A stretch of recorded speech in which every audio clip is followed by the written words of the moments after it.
Hello everyone. हमने पिछली video में एक स्ट्रेट करंट कैरिंग वायर के लिए मैग्नेटिक फील्ड फाइंड आउट करना सीखा था। हमने जो जो केसेस कंसिडर किया था उसमें एक finite straight wire, infinite straight wire and semi infinite straight wire को लिया था। और हमने इस बात को देखा था कि जो मैग्नेटिक फील्ड का फॉर्मेशन हो रहा है वह वायर में फ्लो होने वाली करंट और उस पॉइंट की दूरी पे डिपेंड कर रहा है जिस पॉइंट पे हमने मैग्नेटिक फील्ड फाइंड आउट किया था। वास्तव में मैग्नेटिक फील्ड की वैल्यू एक और बात पे भी डिपेंड करती है और वो है हमारे द्वारा ली गई वायर का शेप।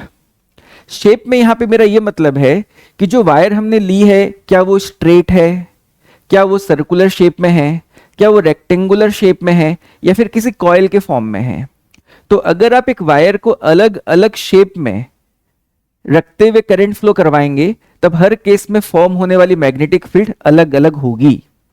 तो हमने क्योंकि पिछली क्लास में स्ट्रेट वायर ऑलरेडी कंसिडर कर लिया है, इस वीडियो में हम मैग्नेटिक फील्ड फाइंड आउट करना सीखेंगे due to a circular current carrying loop. आज की वीडियो में हम सर्कुलर करंट कैरिंग लूप के लिए मैग्नेटिक फील्ड फाइंड आउट करना सीखेंगे। सो स्टार्ट करते हैं। Magnetic field due to a circular current carrying loop. हमने यहां पर एक सर्कुलर करंट कैरिंग लूप लिया हुआ है जिसकी रेडियस कैपिटल आर है। इसमें फ्लो होने वाली करंट को हमने कैपिटल आई से शो किया हुआ है और जिस पॉइंट पे हमें मैग्नेटिक फील्ड फाइंड आउट करना है वो पॉइंट है पी, जो कि इस करंट कैरिंग लूप के एक्सिस का एक पॉइंट है। इस पॉइंट पी की लूप के सेंटर से जो डिस्टेंस है उसको हमने x माना हुआ है। हमने मैग्नेटिक फील्ड को फाइंड आउट करने के लिए बायट-सावर्ट लॉ की स्टडी की थी और हमने सीखा था कि किसी भी करंट कैरिंग वायर के स्मॉल सेक्शन को हमें कंसिडर करते हुए उस स्मॉल सेक्शन के लिए हमें मैग्नेटिक फील्ड फाइंड आउट करनी होती है और फिर हम एंटायर वायर के लिए जो स्मॉल सेक्शन के लिए हमने मैग्नेटिक फील्ड फाइंड आउट की हुई होती है उसे हम इंटीग्रेट कर देते हैं। मैं एक बार के लिए आपको फिर से बायट-सावर्ट लॉ की बातें समझाता हूं। तो अगर मान लेते हमारे पास एक करंट कैरिंग वायर है और मान लेते करंट ऊपर की तरफ फ्लो कर रही है, तब हम एक बहुत छोटा सा हिस्सा, एक इन्फिनिटेसिमली स्मॉल सेक्शन वायर का कंसिडर करते हैं जिसकी लेंथ को मैं फिलहाल यहां पे dl मान लेता हूं। इस स्मॉल सेक्शन को हम करंट एलिमेंट का नाम दिए थे। सपोज हमारी वायर में फ्लो होने वाली करंट आई है तो I इंटू DL को हम करंट एलिमेंट कहते हैं। और यहां पे आप देख सकते हैं कि लेंथ के ऊपर क्योंकि एक एरो प्लेस्ड है, मतलब यहां पे लेंथ को हमने एक वेक्टर की तरह ट्रीट किया हुआ है और इस वेक्टर का डायरेक्शन करंट की तरफ लिया जाता है। तो ऑब्वियसली इस करंट एलिमेंट का जो डायरेक्शन होगा वो टेंजेंशियली करंट के अलोंग हो जाएगा।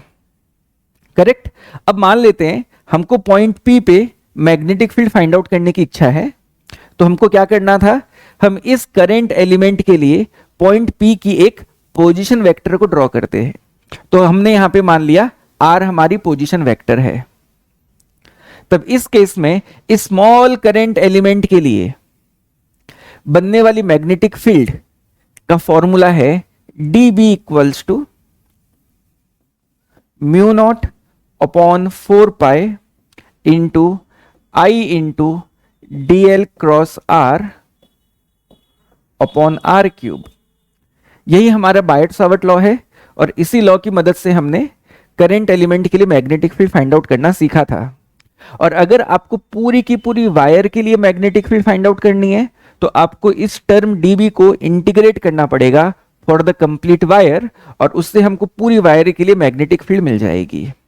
तो इसी लॉ की मदद से हम यहां पे इस सर्कुलर करंट कैरिंग लूप के लिए मैग्नेटिक फील्ड फाइंड आउट करना सीखेंगे। तो यहां पर भी मैंने ऊपर की तरफ एक छोटा सा सेक्शन ले लिया है जिसकी लेंथ मैंने dl ली है। इस dl से लूप में फ्लो होने वाली करंट की वैल्यू को अगर मैं मल्टीप्लाई कर दूं तो मुझे करंट एलिमेंट की वैल्यू मिल जाएगी। और इस केस में देख सकते हैं कि जो ऊपर हमने स्मॉल सेक्शन लिया हुआ है इसमें करंट बाहर की तरफ फ्लो कर रही है, इसमें जो करंट आ रही है वो आउटवर्ड आ रही है। इसमें अगर मेरे रेस्पेक्ट में मैं देखूं तो जो करंट होगी वो क्लॉकवाइज सेंस में फ्लो कर रही है, मतलब अपर सेक्शन में करंट बाहर की तरफ है एंड लोअर सेक्शन में जो करंट है वो अंदर की तरफ फ्लो कर रही है। करेक्ट।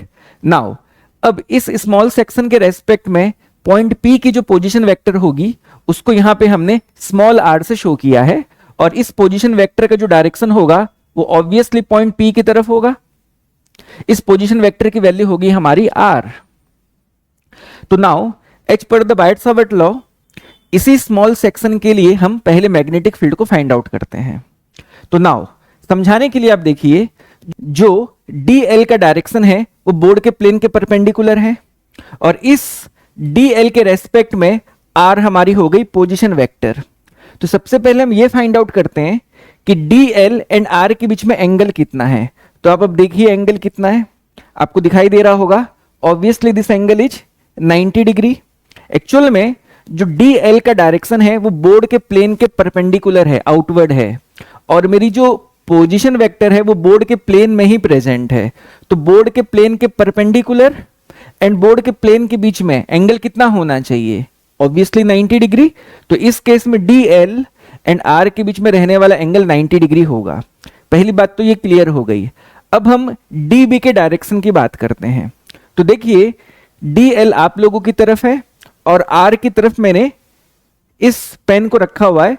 तो ये जो पेन आप देख रहे हैं ये पोजीशन वेक्टर r के डायरेक्शन को शो कर रही है, और ये जो आप लोग पेन देख रहे हैं ये हमारी dl के डायरेक्शन को शो कर रही है। तो dl क्रॉस r मुझे परफॉर्म करना है, तब उस केस में dl की तरफ मैं अपने राइट हैंड के पाम को स्ट्रेच करता हूं एंड r की तरफ टर्न करता हूं। तो जो थंब होगा वो मुझे db का डायरेक्शन देगा, और इसी थंब के अलोंग आप देख सकते हैं मैंने यहां पे db को शो किया हुआ है। ठीक, तो इस केस में db की मैग्नीट्यूड कितनी हो जाएगी as per the Biot Savart law, mu not upon 4 pi अपनी जगह पर है, करंट I भी अपनी जगह पर है, dl क्रॉस r को मैं लिख सकता हूं dlr sin 90, एंगल 90 डिग्री है, इस बात को हमने समझा, अपॉन r क्यूब अपनी जगह पर रहेगी। sin 90 की वैल्यू 1 हो गई, ऊपर से एक r एंड डिनोमिनेटर से एक r अगर मैं कैंसिल कर दूं तो डिनोमिनेटर में r स्क्वायर बचने वाला है। सो फाइनली जो वैल्यू मुझे मिलने वाली है that will be equal to mu not upon 4 pi into I d l upon r square. ये हमारे dv की वैल्यू हो गई। अब हम इस रिंग के डायमेट्रिकली ऑपोजिट पॉइंट को कंसिडर करते हैं, और इस डायमेट्रिकली ऑपोजिट पॉइंट के लिए भी मैग्नेटिक फील्ड फाइंड आउट करते हैं और देखते हैं हमें क्या मिलता है। सो आगे देखिए, हमने इस पॉइंट के जस्ट ऑपोजिट में डायमेट्रिकली उसी लेंथ का एक स्मॉल सेक्शन कंसिडर किया, एंड सिमेट्री के कारण इस डायमेट्रिकली ऑपोजिट पॉइंट के लिए बनने वाली मैग्नेटिक फील्ड सेम वैल्यू की बनेगी और पहले बनने वाली मैग्नेटिक फील्ड के साथ एग्जैक्टली सिमेट्रिकली ऑपोजिट होगी। हम ये मान करके चलते हैं कि जो हमारी एक्सिस ऑफ द रिंग है उस एक्सिस एंड db के बीच में जो बनने वाला एंगल है वो थीटा है। नाउ मैं इस मैग्नेटिक फील्ड db को दो पार्ट में रिजॉल्व कर सकता हूं। एक कंपोनेंट हम ले सकते हैं रिंग के एक्सिस के अलोंग, और दूसरी कंपोनेंट हम ले सकते हैं रिंग के एक्सिस के परपेंडिकुलर। तो इस db की जो कंपोनेंट रिंग के एक्सिस की तरफ आएगी वो हो जाएगी db cos थीटा, और एक्सिस के परपेंडिकुलर वाली कंपोनेंट हो जाएगी db sin theta. Similar way में इस डायमेट्रिकली ऑपोजिट सेक्शन से बनने वाली मैग्नेटिक फील्ड db को भी हम रिजॉल्व करते हैं, जिसकी एक component db cos theta along the axis हो जाएगी and db sin theta axis के परपेंडिकुलर हो जाएगी। और अगर यहां पे हम ऑब्जर्व करें तो db sin थीटा दोनों सेक्शंस के लिए इक्वल एंड ऑपोजिट है, और इसी कारण से वो कैंसिल हो जाएंगे, और एक्सिस के अलोंग जो दोनों कंपोनेंट्स थी db cos theta and db cos theta वो कंबाइन होकर के 2db cos थीटा बन जाएंगे। और अगर यही काम मैं इस रिंग के हर एक डायमेट्रिकली ऑपोजिट पॉइंट के लिए करता जाऊं तो क्या होना चाहिए, तब उस केस में हर दो डायमेट्रिकली ऑपोजिट पॉइंट्स एक्सिस के अलोंग जो फील्ड बनाएंगे वो ऐड कर जाएंगे, और एक्सिस के परपेंडिकुलर में जो फील्ड बनाएंगे वो कैंसिल कर जाएंगे। सो फाइनल फील्ड पूरी रिंग के लिए कौन से डायरेक्शन में होना चाहिए, obviously along the axis of the ring. तो इसीलिए अगर एक करंट कैरिंग सर्कुलर रिंग है तब उससे बनने वाली मैग्नेटिक फील्ड एक्सिस के किसी पॉइंट पे अलोंग द एक्सिस होगी। सभी की सभी फील्ड की एक्सिस के परपेंडिकुलर में जो कंपोनेंट्स होंगी वो कैंसिल हो जाएंगी एंड एक्सिस की तरफ की कंपोनेंट जुड़ती चली जाएंगी।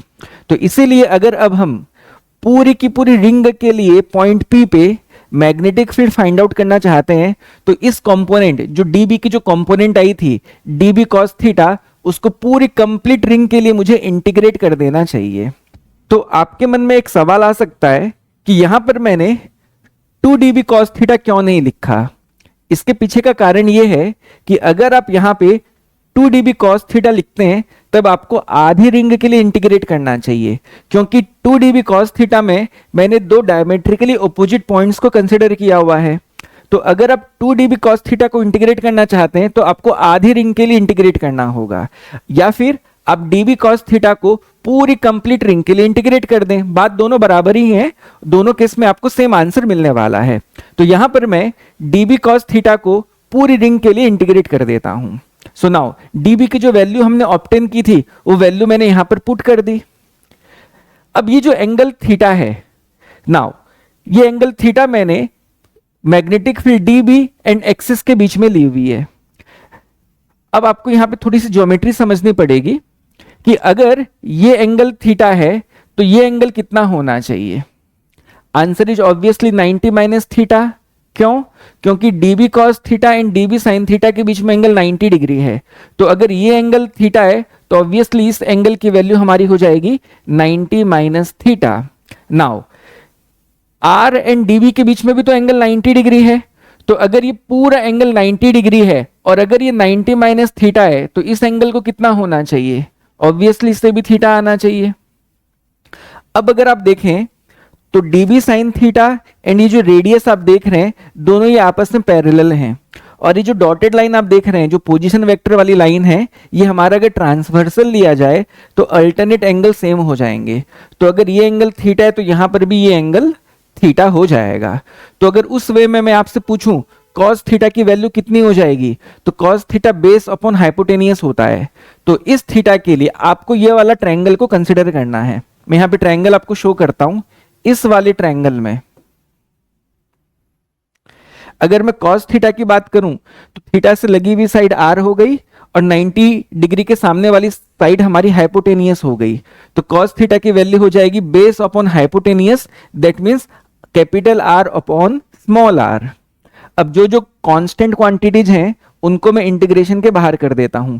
तो कौन कौन कांस्टेंट है? म्यू नॉट अपॉन 4 पाई कांस्टेंट है, बाहर हो गया। करंट की वैल्यू भी कांस्टेंट है, वो बाहर हो गई। रिंग की रेडियस की वैल्यू भी कांस्टेंट है, जो बाहर हो गई। And are square into r, r cube भी इंटीग्रेशन के बाहर चला जाएगा। तो आपके मन में सवाल हो सकता है कि आर की वैल्यू कांस्टेंट क्यों है? तो जब तक आपका पॉइंट पी कांस्टेंट है तब तक एक्स की वैल्यू फिक्स्ड है, और जब तक एक्स की वैल्यू फिक्स्ड रहेगी तब तक स्मॉल आर की वैल्यू भी नहीं बदलेगी। अगर आप पॉइंट को बदलते हो तो आर की वैल्यू ऑब्वियसली बदलने वाली है और उस वे में एक्स की वैल्यू भी बदलेगी। बट जब तक आपका पॉइंट पी फिक्स है तब तक स्मॉल आर या फिर एक्स की वैल्यू नहीं बदल सकती, और इसीलिए हम आर क्यूब को कांस्टेंट मानते हुए इंटीग्रेशन के बाहर कर रहे हैं। तो फाइनली इंटीग्रेशन के अंदर बचने वाला है dl, जो कि हमारी करंट एलिमेंट का लेंथ था। और अगर उस लेंथ को मैं पूरी कंप्लीट रिंग के लिए इंटीग्रेट कर दूं तो आप बताइए मुझे क्या मिलना चाहिए? तो अगर आप रिंग के हर छोटे छोटे करंट एलिमेंट को जोड़ते जाओगे और उसकी लेंथ को जोड़ते जाओगे, फाइनली मिलने वाली है क्वांटिटी आपको रिंग की सरकमफरेंस, और इसीलिए dl का इंटीग्रेशन हो जाने वाला है 2 पाई r। नाउ आप देखिए अब हमारे पास क्या आंसर आने वाला है। So mu naught upon 4 pi अपनी जगह पर है, आई आर भी अपनी जगह पर है, इंटीग्रेशन ऑफ dl हमारा 2 पाई r हो गया। अब यहां पे बचा स्मॉल r की वैल्यू पुट करने का। तो आप स्मॉल r की वैल्यू ऑब्वियसली पाइथागोरस थ्योरम से लिख सकते हैं। स्मॉल r की वैल्यू हो जाएगी root of r square plus x square. Pythagoras theorem से हम कह सकते हैं hypotenuse equals to root of p square plus b square. तो पाइथागोरस थ्योरम की मदद से हमने स्मॉल r की वैल्यू ऑब्टेन की है, जो यहां पे हमने स्मॉल r की जगह में पुट किया हुआ है, और पावर 3 अपनी जगह पर है। Finally mu naught upon 4 pi, 2 को मैंने पहले कर दिया, आई को फिर उसके बाद लिखा, आर इंटू आर को हम आर स्क्वायर लिख सकते हैं, पाई अपनी जगह पर है और डिनोमिनेटर वैसा का वैसा अपनी जगह पर रहा। फाइनली हमारा जो आंसर बनने वाला है मैग्नेटिक फील्ड का वो होगा mu not upon 4 pi 2 I, pi are square हमारी रिंग का सरफेस का एरिया हुआ, तो मैं पाई आर स्क्वायर को कैपिटल ए से रिप्लेस करता हूं एंड डिनोमिनेटर में जो क्वांटिटीज थी हमारी वैसी की वैसी रहेंगी। तो फाइनली जो net magnetic field point p पे बनेगा उसका फॉर्मूला हो गया mu not upon 4 pi 2 I A upon r square plus x square to the power 3/2। और इस फॉर्मूले को आपको याद रखना है, ये काफी इंपॉर्टेंट फॉर्मूला है और आपको इसकी काफी जरूरत पड़ेगी। सो फाइनली हमने सीखा कि एक सर्कुलर रिंग के लिए किसी एक्सियल पॉइंट के लिए मैग्नेटिक फील्ड कितनी होगी और उसका आंसर हमने ऑब्टेन किया। अब हम कुछ स्पेशल केसेस को कंसिडर करते हैं। हम रिंग के अलग अलग पॉइंट्स पे अब मैग्नेटिक फील्ड को फाइंड आउट करना सीखते हैं। नाउ लेट अस सपोज हमको रिंग के सेंटर में मैग्नेटिक फील्ड की वैल्यू फाइंड आउट करनी है, तो रिंग के सेंटर में x की वैल्यू को मुझे 0 पुट कर देना चाहिए। तो हमने जो अभी मैग्नेटिक फील्ड का फॉर्मूला ऑब्टेन किया था एक्सिस के किसी पॉइंट के लिए, उसे मैं एक बार वापस से बोर्ड पे लिखता हूं। मैग्नेटिक फील्ड का फॉर्मूला था B equals to mu not upon 4 pi 2 I A, और हमारे सर्कल का जो एरिया होता है वो पाई आर स्क्वायर होता है, तो एरिया की जगह में मैं पाई आर स्क्वायर पुट कर देता हूं divided by R square plus x square to the power 3/2। तो हमें अगर रिंग के सेंटर में मैग्नेटिक फील्ड चाहिए तो सेंटर के लिए मुझे x की वैल्यू को 0 पुट कर देना चाहिए, तो मैं x की जगह में 0 पुट कर देता हूं। तो देखते हैं मुझे क्या मिलने वाला है। तो पाई एंड पाई तो पहले ही रिड्यूस हो रहे हैं, 4 को मैं 2 से रिड्यूस कर दूंगा तो डिनोमिनेटर में 2 मिलेगा। तो now mu not I R square upon 2, and जब मैं यहां x की जगह 0 पुट करता हूं तो R square to the power 3/2 will become R cube. So R square and are square को कैंसिल करूंगा तो डिनोमिनेटर में एक आर बाकी रह जाएगा, और उस हिसाब से हमारी सेंटर पे बनने वाली मैग्नेटिक फील्ड की value mu naught I upon 2r रह जाएगी। और इसीलिए हमारे रिंग के सेंटर में बनने वाली magnetic field mu naught I upon 2r होता है। एक्सिस के किसी भी पॉइंट पे अगर हम बात करें तो सबसे स्ट्रॉन्ग फील्ड रिंग के सेंटर में ही बनती है, और इसीलिए ये हमारी मैक्सिमम मैग्नेटिक फील्ड की वैल्यू होती है। इसको जज करना उतना डिफिकल्ट नहीं है। ये जो मैंने एक्सप्रेशन लिखा था, इस एक्सप्रेशन की हर वैल्यू फिक्स है एक्सेप्ट x, और अगर मैं देखूं तो डिनोमिनेटर मेरा जितना छोटा होगा वैल्यू मेरी उतनी बड़ी होगी, और डिनोमिनेटर को सबसे छोटा बनाने के लिए मुझे x को सबसे छोटा दैट मीन 0 लेना चाहिए। तो x की वैल्यू जब मैं 0 पुट करूंगा तब मुझे मिलने वाली फील्ड सबसे बड़ी फील्ड मिलेगी, और इसीलिए रिंग के सेंटर में सबसे बड़ी या फिर स्ट्रॉन्गर फील्ड बनती है या फिर मैक्सिमम फील्ड बनती है। अगर इस तरह से हमारे पास सर्कुलर लूप में कई सारे टर्न्स हो, मान लो n नंबर ऑफ टर्न्स हैं, तब उस केस में ऑब्वियसली हर टर्न अपनी तरह से मैग्नेटिक फील्ड को फॉर्म करेगा। तो n टर्न्स होने के कारण फील्ड की वैल्यू भी n टाइम्स एनहेंस हो जाएगी, and finally magnetic field will become n mu naught I upon 2r। Let us से हमको एक्सिस के इंफिनिटी पे, मतलब एक्सिस के अलोंग रिंग के सेंटर से इनफाइनाइट दूरी पे, काफी ज्यादा डिस्टेंस पे, रिंग के रेडियस की तुलना में काफी ज्यादा दूरी पे मान लो मैग्नेटिक फील्ड की वैल्यू चाहिए, तब उस केस में मुझे इस एक्सप्रेशन में x की जगह में इंफिनिटी पुट कर देना चाहिए। तो डिनोमिनेटर में इंफिनिटी आ गया, सो डिनोमिनेटर में इंफिनिटी आ जाएगा तो b की वैल्यू क्या बनेगी, it will B 0। So infinite separation में मैग्नेटिक फील्ड की वैल्यू 0 होती है। तो इस तरीके से हम एक सर्कुलर लूप के लिए अलग अलग पॉइंट पे मैग्नेटिक फील्ड फाइंड आउट कर सकते हैं एक्सिस पे। यहां पे मैंने एक ग्राफ प्लॉट किया है, तो जब मैं x की वैल्यू को 0 पुट करूंगा उस पर्टिकुलर केस में मैग्नेटिक फील्ड की वैल्यू मैक्सिमम होगी, और उसके बाद आप देख सकते हैं यहां पे x हमारा वेरिएबल है, तो अगर x की वैल्यू को मैं बढ़ाता जाऊं तो फील्ड की वैल्यू फाइनली रिड्यूस करती जाएगी, एंड इनफाइनाइट सेपरेशन पे, इन्फिनिटी पे इसकी वैल्यू 0 हो जाएगी। तो आप अगर रिंग के राइटवर्ड जा रहे हैं तब भी उस केस में फील्ड की वैल्यू में कमी आएगी, और रिंग के अगर लेफ्ट की तरफ जा रहे हैं तब भी उस केस में फील्ड की वैल्यू अकॉर्डिंगली कम कम होती जाएगी और इन्फिनिटी में 0 हो जाएगी। तो ये हमारा ग्राफ है जिसके थ्रू हम मैग्नेटिक फील्ड को जज कर सकते हैं किस तरह से एक करंट कैरिंग लूप ने मैग्नेटिक फील्ड को फॉर्म किया हुआ है। नाउ एक सर्कुलर करंट कैरिंग लूप के लिए हम मैग्नेटिक फील्ड के डायरेक्शन को कैसे ऑब्टेन कर सकते हैं? तो आप हर पर्टिकुलर केस में मैग्नेटिक फील्ड के डायरेक्शन को dl क्रॉस r के थ्रू निकाल तो सकते हो, बट यहां भी हम एक इजी तरीका खोज सकते हैं। हम एक सिंपल लॉ फॉर्मुलेट कर सकते हैं जिसकी मदद से हमारे लिए पूरी की पूरी सर्कुलर लूप के लिए मैग्नेटिक फील्ड फाइंड आउट करना काफी आसान हो सकता है। और यहां पे भी हम रूल को राइट हैंड थंब रूल कहते हैं। इस केस में भी हमें right hand thumb rule use करना है और उसी की मदद से हमें मैग्नेटिक फील्ड निकालनी है। बस अप्लाई करने का तरीके में हल्का फर्क है। आपको करना क्या है, जिस सेंस में लूप में करंट फ्लो हो रही होगी उस सेंस में आप अपने राइट हैंड के पाम को टर्न कर लें। करंट के अलोंग, करंट के सेंस में आपको आपके राइट हैंड के पाम को टर्न कर देना है। तब उस केस में लूप के सेंटर पे या एक्सिस के किसी पॉइंट पे बनने वाली मैग्नेटिक फील्ड थंब के अलोंग होती है। एग्जाम्पल के तौर पे देखिए, इस केस में जो हमारी करंट है वो इस तरह से फ्लो कर रही है, मतलब टॉप मोस्ट पॉइंट पे करंट बाहर की तरफ आ रही है एंड बॉटम पॉइंट पे करंट अंदर की तरफ घुस रही है। तो इस तरीके से करंट का फ्लो हो रहा है।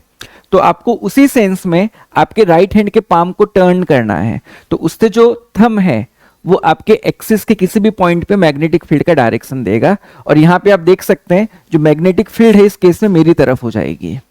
और इस तरीके से आप एक लूप के केस में मैग्नेटिक फील्ड के डायरेक्शन को ऑब्टेन कर सकते हैं। तो यहां पे मैं एक बात वापस से बताना चाहूंगा या कहना चाहूंगा कि अगर आपके पास स्ट्रेट वायर हो तो स्ट्रेट वायर के केस में आप वायर में करंट के अलोंग को थंब, वायर में करंट के अलोंग आप राइट हैंड के थंब को रखना और जिस पॉइंट पे आपको मैग्नेटिक फील्ड चाहिए उस पॉइंट पे अपनी उंगलियों को टर्न करना और टेंजेंशियली आपको मैग्नेटिक फील्ड मिल जाएगी। और अगर आपके पास एक लूप रहा तो लूप में जिस सेंस में करंट बह रही होगी उस सेंस में आप अपने राइट हैंड के पाम को पहले टर्न कर देना एंड एक्सिस के किसी पॉइंट में फील्ड आपको थंब की मदद से मिल जाएगी। मतलब यहां पे हम पाम को एंड थंब को वाइस वर्सा यूज कर रहे हैं। स्ट्रेट वायर के केस में थंब को करंट के सेंस में रखेंगे और उंगलियों को टर्न करेंगे। लूप के केस में उंगलियों को पहले टर्न करेंगे एंड थंब की मदद से मैग्नेटिक फील्ड के डायरेक्शन को ऑब्टेन करेंगे। तो आपको ये बातें एकदम क्रिस्टल क्लियर वे में समझ लेनी चाहिए। अब हम कुछ और कंडीशंस के लिए मैग्नेटिक फील्ड फाइंड आउट करना सीखते हैं। यहां पे आप देखिए हमारे पास एक सर्कुलर आर्क है और हमें इस सर्कुलर आर्क के लिए सेंटर ओ पे मैग्नेटिक फील्ड की वैल्यू बतानी है। तो इस मैग्नेटिक फील्ड को फाइंड आउट करने के लिए आप यूनिटरी मेथड की मदद ले सकते हैं। एक कंप्लीट सर्कुलर लूप अपने सेंटर में टोटल कितना एंगल सबटेंड करती है? 360 डिग्री, जिसको अगर मैं रेडियन में कन्वर्ट करूं तो वैल्यू 2 पाई हो जाएगी। तो अगर मैं यूनिटरी मेथड से ये पता करूं कि यूनिट रेडियन के लिए कितनी मैग्नेटिक फील्ड होगी तो क्या जवाब होगा? तो पूरी की पूरी सर्कुलर लूप जो मैग्नेटिक फील्ड फॉर्म करती है वो करती है mu naught I upon 2r। तो यूनिट रेडियन के लिए मैग्नेटिक फील्ड की वैल्यू अपॉन 2 पाई करने से आएगी। बट यहां पे तो जो एंगल है वो थीटा रेडियन है, तो थीटा रेडियन के लिए कितनी फील्ड बननी चाहिए? तो यहां पे मुझे इनटू थीटा कर देना है और इससे हमें जो वैल्यू मिलेगी वो सेंटर पे बनने वाली मैग्नेटिक फील्ड की होगी। यहां पे सिंपली हमने यूनिटरी मेथड की मदद ली है। 2 पाई रेडियन ने जो फील्ड फॉर्म की थी वो थी mu naught I upon 2r। Unit radian के लिए अपॉन 2 पाई किया, थीटा रेडियन के लिए इनटू थीटा कर दिया। तो मान लेते हैं कि हमारे पास एक सेमी सर्कुलर आर्क है। तो सेमी सर्कुलर आर्क के केस में सेंटर पे एंगल की वैल्यू कितनी होगी? Pi radian. तो यहां पे आपको थीटा की जगह में पाई पुट कर देना चाहिए। So pi upon 2 pi will be equal to how much? It will be 1/2। तो जितनी फील्ड पूरी की पूरी सर्कुलर लूप ने बनाई थी आधी लूप उसकी आधी फील्ड बनाएगी। अगर हमारे पास क्वार्टर सर्कल रहा तो उस केस में सेंटर पे सबटेंड होने वाले एंगल की वैल्यू 90 डिग्री या फिर पाई/2 रेडियन हो जाएगा। और इस जगह में अगर मैं थीटा में पाई बाई 2 पुट कर दूं तो मुझको ये मिल जाएगा 1/4, मतलब पूरी सर्कल ने जितनी फील्ड बनाई थी क्वार्टर सर्कल उसका 1/4 फील्ड बना रही है। एंड अकॉर्डिंगली आप थीटा की डिफरेंट वैल्यूज के लिए आप सर्कुलर आर्क के द्वारा बनने वाली फील्ड की वैल्यू निकाल सकते हैं। नाउ एक केस यहां पे हम समझते हैं। यहां पे हमारे पास दो सर्कुलर लूप हैं, उन दोनों लूप्स में करंट एंटी क्लॉकवाइज फ्लो कर रही है और इनर लूप की रेडियस r1 है, आउटर लूप की रेडियस r2 है। तो राइट हैंड थंब रूल की मदद से इनर कॉइल ने या इनर लूप ने मैग्नेटिक फील्ड किस तरह बनाई होगी, तो करंट के सेंस में मैंने अपने राइट हैंड के पाम को टर्न किया तो थंब मेरा आउटवर्ड आ रहा है। आउटर लूप के कारण भी जो बनने वाली मैग्नेटिक फील्ड होगी वो आउटवर्ड ही होगी, क्योंकि आउटवर्ड लूप में भी करंट का फ्लो इनर लूप के करंट के फ्लो के सेंस में ही हो रहा है। तो इसलिए सेंटर पे नेट फील्ड इन दोनों लूप्स के द्वारा बनाई गई फील्ड का सम के बराबर हो जाएगी। तो अगर मैं पूछूं इनर लूप ने कितनी फील्ड बनाई होगी, then the answer will be mu not I upon 2r1। Outer loop ने कितनी फील्ड बनाई होगी, mu not I upon 2r2। And net field निकालने के लिए मुझको उन दोनों का सम करना पड़ेगा। म्यू नॉट आई अपॉन 2 को अगर मैं कॉमन ले लूं तो फाइनली मुझे 1/r1 प्लस 1/r2 ब्रैकेट के अंदर मिल जाएगा। और इस फॉर्मूले की मदद से आप इस पर्टिकुलर केस में बनने वाली मैग्नेटिक फील्ड सेंटर पे जो होगी आप निकाल सकते हैं। एक और केस की हम स्टडी करते हैं। अगर मान लेते इस केस में एक में करंट एंटी क्लॉकवाइज और एक और में करंट क्लॉकवाइज होता तो क्या करते, तो एंटी क्लॉकवाइज करंट के कारण फील्ड बाहर होती एंड क्लॉकवाइज करंट के कारण फील्ड अंदर की तरफ होती। तब उस केस में हमको इन दोनों फील्ड्स की वैल्यू को माइनस करना होता। जब दो वेक्टर सेम डायरेक्शन में होते हैं रिजल्टेंट a प्लस बी होता है, और जब दो वेक्टर्स अपोजिट डायरेक्शन में होते हैं तब रिजल्टेंट a माइनस बी होता है। और आप अकॉर्डिंगली इस प्रॉब्लम को सॉल्व कर सकते हैं। नाउ थर्ड केस देखिए, यहां पे हमारे पास दो परपेंडिकुलर करंट कैरिंग लूप्स हैं। एक जो लूप है वो हॉरिजॉन्टल प्लेन में है और एक और जो लूप है वो वर्टिकल प्लेन में है। अब देखिए इस केस में मैग्नेटिक फील्ड हम कैसे निकाल सकते हैं। तो जो हॉरिजॉन्टल लूप आप देख रहे हैं जिसको लूप 2 कहा गया है, इस हॉरिजॉन्टल लूप के करंट के अलोंग मैं अपने राइट हैंड के पाम को टर्न करता हूं तो जो मेरा थंब है वो ऊपर की तरफ आ रहा है। तो जो सेकेंड कॉइल है उसने मैग्नेटिक फील्ड B2 ऊपर की तरफ बनाई हुई है। अब बात करते हैं हम कॉइल 1 की। इस केस में जो करंट है वो इस तरह से फ्लो कर रहा है, आप देख सकते हैं इस एरो मार्क को। तो करंट इस तरह से मेरे लिए एंटी क्लॉकवाइज सेंस में करंट फ्लो कर रहा है। तो इस केस में बनने वाली मैग्नेटिक फील्ड मेरी तरफ हो जाएगी। तो 1 नंबर कॉइल के लिए बनने वाली फील्ड को B1 कहा गया है। तो एक फील्ड राइटवर्ड है, एक फील्ड अपवर्ड है। तो इस केस में आप पैरेललोग्राम लॉ लगा सकते हैं और उसकी मदद से हमारी जो रिजल्टेंट फील्ड होगी B, उसको निकालने के लिए हम root B1 square plus B2 square कर सकते हैं। दो वेक्टर्स के रिजल्टेंट को निकालने का फॉर्मूला होता है R equals to under root A square plus B square plus 2AB cos theta. और इस केस में B1 एंड B2 के बीच में जो एंगल है that equals to 90 degree. cos 90 की वैल्यू 0 होती है तो finally root A square plus B square मुझे मिलना चाहिए। A की जगह में B1 आ जाएगा, B की जगह में B2 आ जाएगा और उससे मुझे रिजल्टेंट फील्ड B की वैल्यू मिल जाएगी। किसी अदर एंगल के लिए आपको प्रॉपर थीटा की वैल्यू को पुट करना है।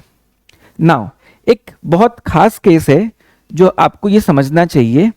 इस केस में क्या हो रहा है कि एक करंट I आ रही है, यहां पे हमारे पास एक जंक्शन है, मैं कलर बदल के दिखाता हूं।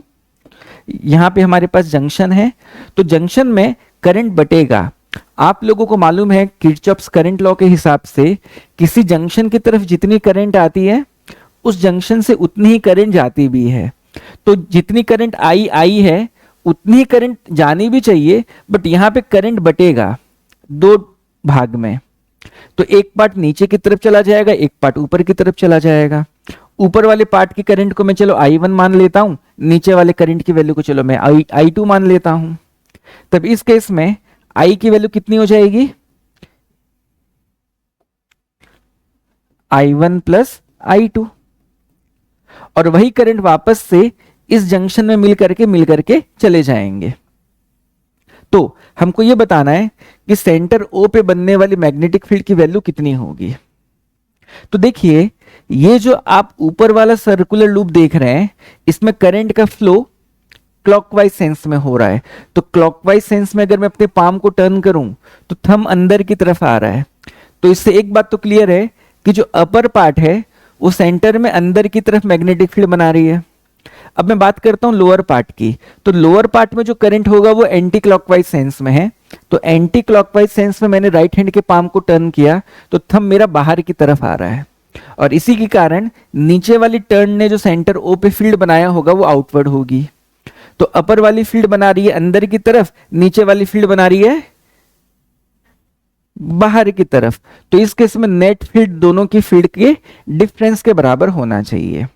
तो ये एक बात तो क्लियर है कि जो नेट फील्ड होगी वो B1 माइनस B2 होगी, इसमें कोई दो राय नहीं है।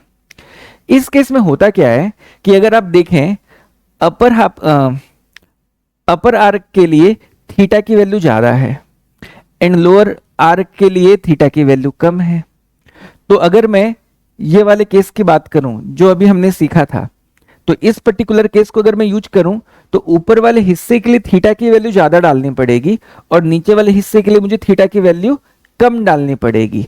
बट एक बात आपको यह भी समझनी चाहिए कि ऊपर वाले आर्क की लेंथ ज्यादा है। ऊपर वाले आर्क की लेंथ ज्यादा होने के कारण ऊपर वाले आर्क के रेजिस्टेंस की वैल्यू ज्यादा होगी, और ऊपर वाले आर्क की क्योंकि रेजिस्टेंस ज्यादा है उसमें करंट की वैल्यू कम होगी।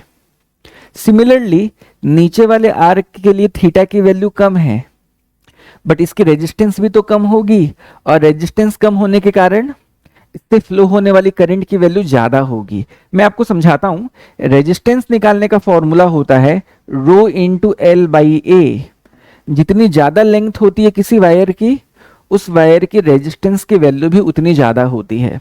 एंड ऊपर वाला आर्क नीचे वाला आर्क दो कॉमन पॉइंट से कनेक्टेड हैं, और इसी कारण से ऊपर वाली आर्क एंड नीचे वाली आर्क का जो कनेक्शन है वो पैरेलल में है। एंड पैरेलल कॉम्बिनेशन में वोल्टेज की वैल्यू सेम होती है, ये बात भी हम अच्छे से जानते हैं। एंड करंट की वैल्यू होती है वोल्टेज अपॉन रेजिस्टेंस।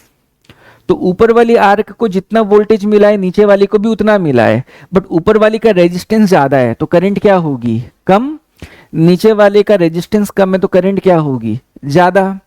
तो अगर आप देखें इस फॉर्मूले में तो ऊपर वाले आर्क के लिए थीटा ज्यादा है बट करंट आई कम है, नीचे वाले आर्क के लिए थीटा कम है बट करंट आई ज्यादा है। अगर आप प्रॉपर ढंग से इक्वेशन फॉर्मुलेट करते हुए सॉल्व करते जाएं तो आप देखेंगे आई एंड थीटा का प्रोडक्ट एग्जैक्टली सेम आएगा दोनों के लिए, एंड अदर क्वांटिटीज तो सभी के लिए सेम है। और इसी कारण क्या होने वाला है, B1 और B2 दोनों वैल्यूज में सेम हो जाएंगे, और B1 B2 क्योंकि वैल्यूज में सेम हो जाएंगे तो नेट फील्ड की वैल्यू हमारी यहाँ पे 0 आ जाएगी। और इसीलिए इस तरह के केस में irrespective of the angle theta, ये एंगल कुछ भी क्यों ना मेंटेन कर दिया जाए, 90 हो सकता है, 60 हो सकता है, 30 हो सकता है, 180 हो सकता है, किसी भी थीटा की वैल्यू के लिए आंसर हमेशा 0 आएगा। तो जिसके लिए एंगल ज्यादा उसके लिए करंट कम, जिस आर्क के लिए एंगल छोटा उसके लिए करंट ज्यादा, product will remain same for both the arc, and ultimately हमारी नेट फील्ड की वैल्यू 0 होने वाली है। तो मैं उम्मीद करता हूं कि आपको यहां तक की बातें अच्छे से समझ में आ गई होंगी। नाउ अब हम करेंगे कुछ न्यूमेरिकल्स की प्रैक्टिस। तो पहला सवाल कहता है a circular coil of 1 turn is formed by a 6.28 metre length wire which carries a current of 3.14 ampere. The magnetic field at the center of the coil is. मैं चाहूंगा इस सवाल को आप पहले खुद अटेम्प्ट करें और उसके बाद आप फिर वीडियो को कंटिन्यू करें। तो देखिएगा, एक सिंगल टर्न वाली सर्कुलर कॉइल के लिए सेंटर पे बनने वाली मैग्नेटिक फील्ड को निकालने का फॉर्मूला है B equals to mu naught I upon 2R। यहां पे हमको वायर या लूप की रेडियस की वैल्यू नहीं दी गई है। सर्कुलर लूप तो डेफिनेटली है बट हमको रेडियस की जानकारी कहीं भी नहीं दी गई है। ये क्या दिया गया है आपको? ये आपको दिया गया है पूरी की पूरी वायर की length, that means it is the circumference of the circle. तो उस हिसाब से मैं 2 पाई r को किसके इक्वल कर सकता हूं? 6.28। नाउ पाई की वैल्यू 3.14 इंटू 2 विल बिकम 6.28। 28, तो 6.28 एंड 2 पाई आपस में कैंसिल हो जाएंगे। सो फाइनली रेडियस की वैल्यू कितनी हो जाएगी? 1 मीटर। तो अब मुझे रेडियस की वैल्यू 1 मीटर मिल चुकी है। तो आप देखें, सो हम यहाँ पे म्यू नॉट की वैल्यू पुट कर देते हैं 4 पाई इंटू 10⁻⁻7। करंट की वैल्यू हमें यहाँ पर 3.14 एम्पियर बताई गई है, तो यहाँ पे मुझे 3.14 पुट कर देना चाहिए, divided by 2r, and radius की वैल्यू यहाँ पे 1 मीटर है। आपको एक बात याद रखनी है, पाई इंटू पाई को अप्रोक्सीमेटली हम 10 ले लेते हैं। एक्चुअली 3 इंटू 3 9 होगा, 3.14 इंटू 3.14 9 से ऑब्वियसली बड़ा होगा, बट 10 से छोटा होता है या 10 के जस्ट इक्वल होता है। तो पाई इंटू पाई को अप्रोक्सीमेटली हम हमेशा 10 लेकर के चलते हैं। तो देखिए 4 अपनी जगह पर रहने दिया जाए, पाई इंटू पाई 3.14 पाई की ही वैल्यू होती है, तो ये हो गया 10 इंटू 10⁻⁻7 डिवाइडेड बाय 2 अपनी जगह पर है। सो 4/2 will become 2 into 10⁻1 into 10⁻⁻7 will become 10⁻⁻6। Unit of magnetic field is Tesla. तो अब चेक करें आंसर क्या होना चाहिए। सो ऑप्शन 4 इस सवाल का एकदम सही जवाब होगा। अगले सवाल की तरफ चलते हैं। Two concentric coplanar coils of equal turns have radii 10 centimeter and 30 centimeter respectively. Same current flowing in both the coils in same direction. Now the direction of current in one coil is reversed. Find the ratio of the magnetic field at their common center in two conditions. देखिए मैं आपको सवाल समझाता हूं। हमारे पास दो circular coil हैं और दोनों में नंबर ऑफ टर्न्स की संख्या बराबर है। एक बार के लिए सिंप्लिसिटी पर्पस के लिए दोनों में नंबर ऑफ टर्न्स को अपन 1 1 मान लेते हैं, आसान होगा। नाउ पहले बोला है कि उन दोनों में करंट के फ्लो का सेंस एक बराबर था और दोनों में करंट की वैल्यू भी सेम है, और पहले करंट दोनों में सेम सेंस में फ्लो कर रहा था। अंदर वाली की रेडियस 10 दी गई है, बाहर वाली की रेडियस हमें 30 सेंटीमीटर दी गई है। नाउ अब बोला है कि किसी एक कॉइल में करंट के डायरेक्शन को रिवर्स कर दिया गया, तो लेट अस से आउटर कॉइल में हम करंट के डायरेक्शन को रिवर्स कर देते हैं। तो देखिएगा इनर में अभी भी मैं डायरेक्शन सेम मेंटेन कर रहा हूं, बट जो मेरा आउटर कॉइल है उसमें मैं करंट के डायरेक्शन को रिवर्स कर देता हूं। तो करंट के डायरेक्शन को रिवर्स करने से मैग्नेटिक फील्ड का डायरेक्शन भी रिवर्स हो जाएगा according to right hand thumb rule. तो हमको ये बताना है पहले जितनी फील्ड बनी थी नेट सेंटर पे और अब जो बनेगी उनका रेशियो क्या होगा। तो देखिए फर्स्ट केस में क्योंकि दोनों में करंट के फ्लो का सेंस एक बराबर था, तो दोनों ने फील्ड एक ही डायरेक्शन में फॉर्म की थी। तो पहले जो नेट फील्ड थी वो थी B1 equals to mu naught I upon 2R1 plus mu naught I upon 2R2। यहां पे मैं सेंटीमीटर को मीटर में कन्वर्ट नहीं कर रहा हूं, रीजन ये है कि मुझे रेशियो लेना है, तो कॉमन यूनिट आपस में कैंसिल होने वाले हैं, इसके लिए मीटर में कन्वर्ट करने की यहां पे जरूरत फिल नहीं होती।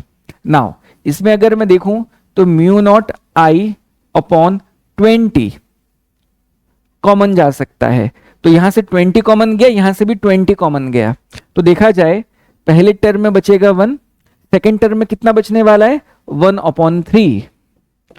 सो फाइनली हमारी मैग्नेटिक फील्ड की वैल्यू हो गई mu naught I upon 20 into 4/3। अब सेकेंड केस में क्या किया हमने, आउटर लूप में करंट के डायरेक्शन को रिवर्स कर दिया।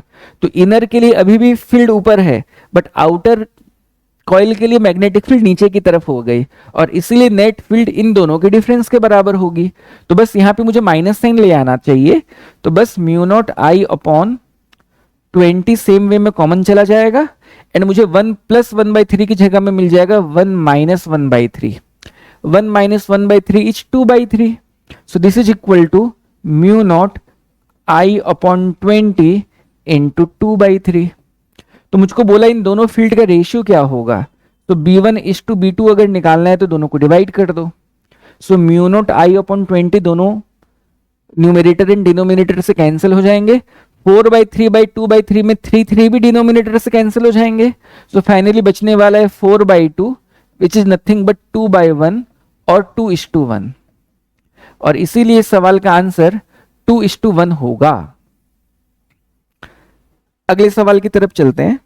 क्वेश्चन कहता है a length of wire carries a steady current is bent first to form a plain circular coil of 1 turn. Same length now bent more sharply to give 3 turns of smaller radius. Magnetic field becomes.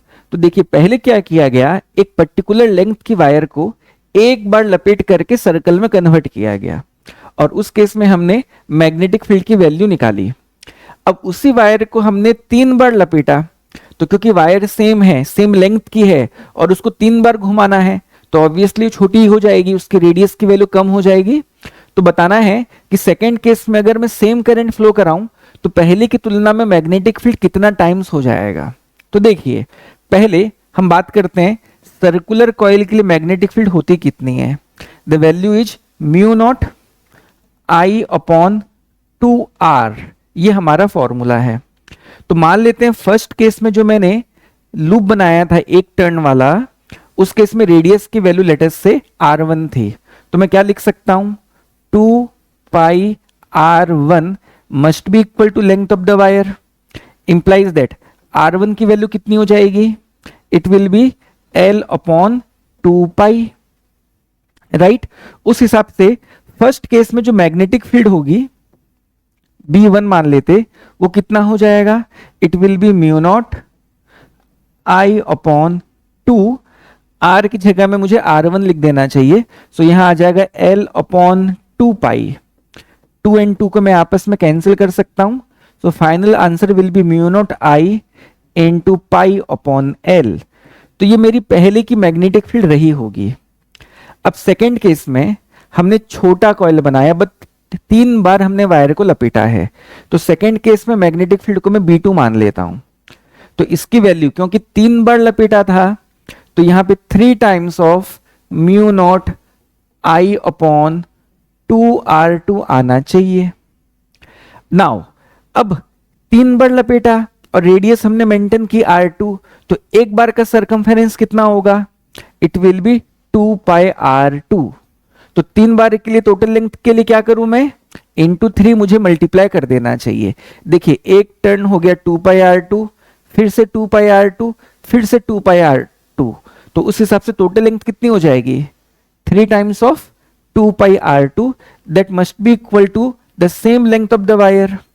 तब उस हिसाब से अगर मैं आपसे पूछूं R2 की value कितनी हो जाएगी, the value will be L/6π। तो मैं काम करता हूं, अब मैं R2 को यहां पे सब्सटीट्यूट करता हूं, तो मुझे B2 कितना मिलने वाला है, it will be equal to 3 μ0 I/2R2 that equals to L/6π। Denominator से 2 एंड 6 को रिड्यूस करूं तो ये 3 हो जाएगा। नेक्स्ट स्टेप में 3π को मैं न्यूमेरेटर में ले लेता हूं, तो 3 into 3 will become 9 times of μ0 I/π/L। और अगर मैं इक्वेशन 1 से कंपेयर करूं, μ0 I/π/L मेरी पहले की फील्ड थी, और अब की फील्ड उसका कितना टाइम्स है, that is 9 times, so it will B 9 times of the initial field, और इसीलिए इस सवाल का आंसर होगा 9 टाइम्स। इस केस में फील्ड की वैल्यू 9 टाइम्स एनहेंस करेगी। तो इसको आप एक शॉर्टकट वे में भी याद रख सकते हैं कि अगर किसी वायर को पहले एक बार लपेटा गया है और बनने वाली फील्ड मान लो B है, तो अगर सेम वायर को अगर हम n टाइम्स लपेटते हैं सेम वायर को, तब उस केस में सेंटर पे बनने वाली फील्ड n² टाइम्स एनहेंस हो जाती है।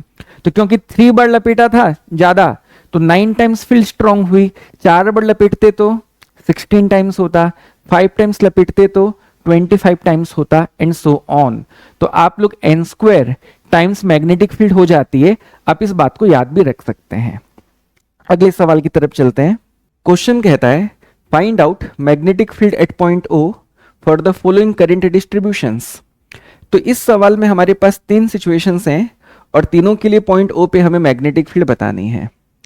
पहले सिचुएशन में हमारे पास ऊपर की तरफ एक सेमी सर्कुलर लूप है, फिर एक स्ट्रेट वायर है, फिर एक सेमी सर्कुलर लूप है और फिर एक स्ट्रेट वायर है, एंड पूरे लूप में जो करंट है वो क्लॉकवाइज ऑर्डर में फ्लो कर रही है। नाउ हम ये समझते हैं कि एक सेमी सर्कुलर वायर के लिए मैग्नेटिक फील्ड कितना होगा। तो मैंने आप लोगों को सर्कुलर आर्क के लिए मैग्नेटिक फील्ड फाइंड आउट करने का फॉर्मूला लिख के दिया था। फॉर्मूला था B equals to mu naught I upon 2R into theta upon 2 pi. तो इस केस में सेमी सर्कुलर वायर ऊपर की तरफ अगर मैं कहूं तो तब इस केस में सेंटर पे कितना एंगल सबटेंड होगा, दैट इक्वल्स टू 180 डिग्री और पाई रेडियन। तो अब थीटा की जगह में पाई लिख दीजिए, पाई upon 2 pi will become 1/2। 1/2 denominator में 2r से मल्टीप्लाई होके कितना हो जाएगा, फाइनली वैल्यू हो जाएगी mu naught I upon 4r। तो एक सेमी सर्कुलर वायर के लिए मैग्नेटिक फील्ड सेंटर पे mu naught I upon 4r बनती है। नाउ डायरेक्शन कैसे निकालेंगे, तो डायरेक्शन निकालने के लिए आपको राइट हैंड थंब रूल को यूज करना है।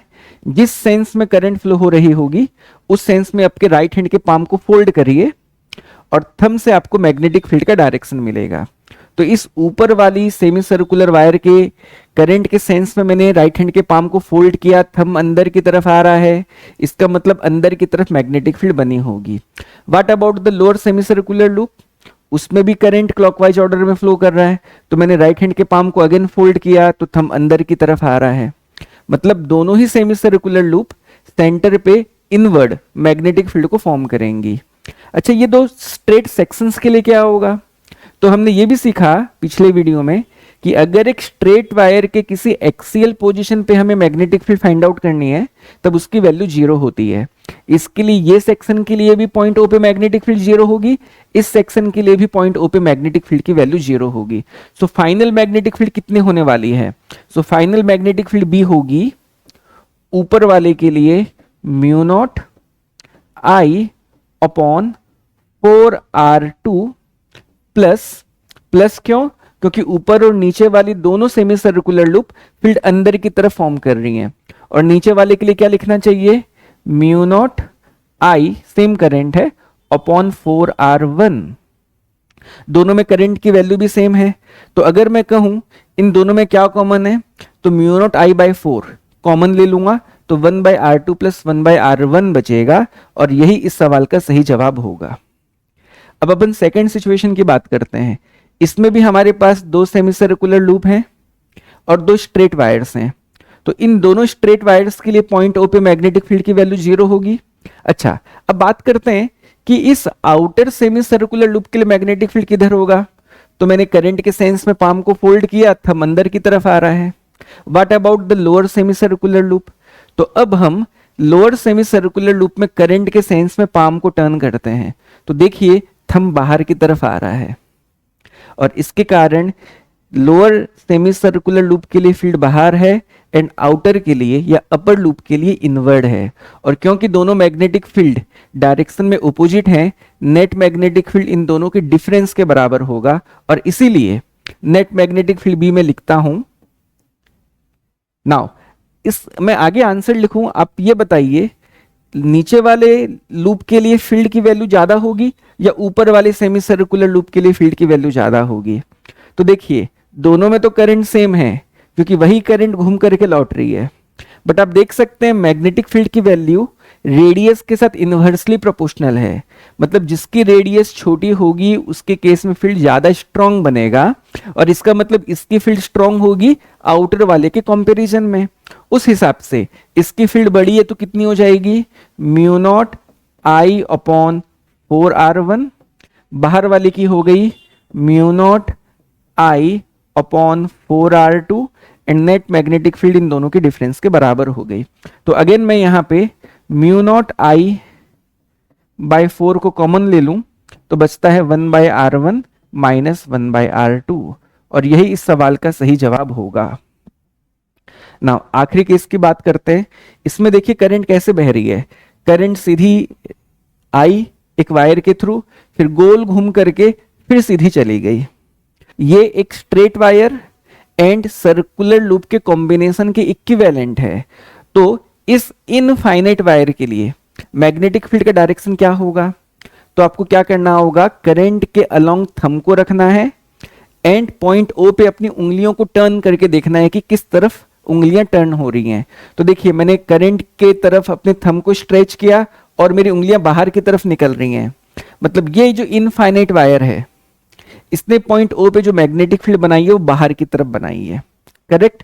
अब इस सर्कुलर लूप किस तरफ बनाएगा? तो सर्कुलर लूप तो देखिए आप, तो मैंने करंट के अलोंग अपने पाम को फोल्ड किया तो थंब अंदर की तरफ आ रहा है, इसका मतलब सर्कुलर लूप ने फील्ड अंदर की तरफ बनाई हुई है। तो नेट फील्ड क्या हो जाएगी? तो एक फील्ड अंदर है एक फील्ड बाहर है, तो नेट फील्ड इन दोनों फील्ड के डिफरेंस के बराबर हो जाएगी और इसीलिए फाइनल फील्ड भी होगी mu not I upon 2r due to the circular loop, और इस इनफाइनाइट वायर के लिए हो जाएगी mu naught I upon 2πr। इस इनफाइनाइट वायर से पॉइंट O की दूरी भी रेडियस r के बराबर ही होगी।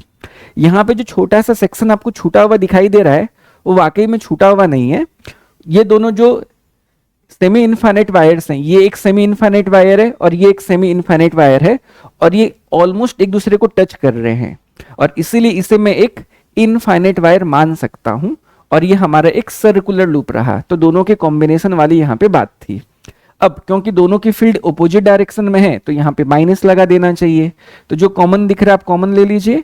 So mu not I by 2r को अगर मैं कॉमन ले लूं तो बचेगा मेरे पास 1 - 1/π, और यही इस सवाल का सही जवाब होना चाहिए। और ऑब्वियसली इन दोनों को कंपेयर करें तो ये फील्ड बड़ी है और ये फील्ड छोटी है। ऐसा क्यों? क्योंकि इसके डिनोमिनेटर में पाई है और पाई की वैल्यू 3.14 होती है जो कि 1 से बड़ी है, इसीलिए ये फील्ड छोटी है, ये फील्ड बड़ी है ना। बड़ी फील्ड अंदर है, छोटी फील्ड बाहर है, तो नेट फील्ड किधर होगी? ऑब्वियसली अंदर की तरफ होगी। और इस तरह से आप लोग यहाँ पे इन तीनों सिचुएशंस के लिए मैग्नेटिक फील्ड जान सकते हैं और डायरेक्शन भी आप ऑब्टेन कर सकते हैं। नाउ आखिरी सवाल की तरफ चलते हैं। The magnetic field at the centre of a current carrying circular coil of radius 10 centimeter is 5√5 times the magnetic field at a point on its axis. Find the distance of the point from the center of the coil. तो देखिए axis के किसी point पे बनने वाली magnetic field का formula हमने क्या लिखा था? हमने लिखा था B equals to mu not upon 4π into 2IA, A की जगह में मैं पाई आर स्क्वायर लिख देता हूं, upon X square plus R square to the power 3/2। ये फॉर्मूला हमने लिखा हुआ था, करेक्ट। नाउ सेंटर पे मैग्नेटिक फील्ड कितनी होती है उसको मैं बी नॉट से शो करता हूं, तो सेंटर पे बनने वाली मैग्नेटिक फील्ड है mu naught I upon 2r। तो मैं यहां पे क्या कह रहा है कि जो सेंटर पे बनने वाली मैग्नेटिक फील्ड है वो एक्सिस के किसी पॉइंट पे बनने वाली मैग्नेटिक फील्ड का 5√5 टाइम्स है। इसका ये मतलब है हमें बोल रहा है बी नॉट की वैल्यू 5√5 टाइम्स ऑफ बी है। तो एक्स की वैल्यू क्या होगी? वो जो पॉइंट होगा वो एक्सिस की कितनी दूरी पे होगा हमको ये बताना है। Find the distance of the point from the centre of the coil, right. तो चलिए इसको आगे सॉल्व करते हैं। तो बी की जगह में मैं पुट कर देता हूं mu not I upon 2r equals to 5√5 times of this value. तो यहां पे मैं लिख दूंगा mu nought into 2i pi are square divided by 4π into X square plus R square to the power 3/2। तो जो जो क्वांटिटीज कॉमन है उनको अपन कैंसिल कर देते हैं। तो देखिए क्या क्या कैंसिल है, तो पाई पाई आपस में कैंसिल हो जाता है। मैं कलर बदल के दिखाता हूं।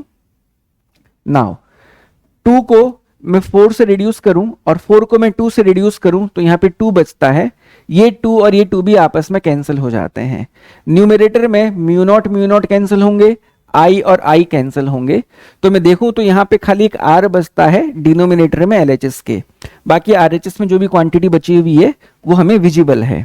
Now implies that cross multiply कर देते हैं तो ये वाला पूरा का पूरा डिनोमिनेटर एलएचएस की तरफ आके क्या हो जाएगा, X square plus R square to the power 3/2 equal to, R को मैं इधर मल्टीप्लाई कर देता हूं क्रॉस मल्टीप्लीकेशन के दौरान, तो ऑब्वियसली यहां पे 5√5 तो है ही है, और आर स्क्वायर से मल्टीप्लाई करके हो जाएगा आर क्यूब।